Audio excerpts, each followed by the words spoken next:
佛家说，凡有所相，皆是空相。但既为人生，就会受六世所感。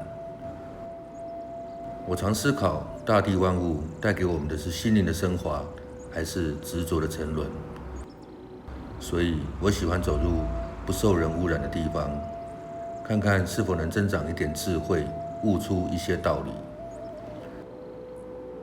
太鲁阁震后2周年纪录大部分已取景，最近停顿未发，是在想要用什么样的心态去诠释。我从不以哗众取宠来增加流量，为的是在这杂乱的斗争的社会中，能保有一丝清流。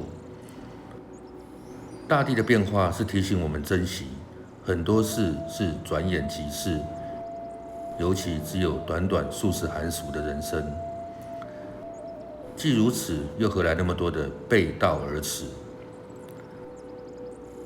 这些岩盘大部分是火山级块岩和安山岩所组成，瀑布流泻而下，超过200公尺。在风水时期时，水量就会很壮观。相信喜爱山水的人已经猜到这是哪里。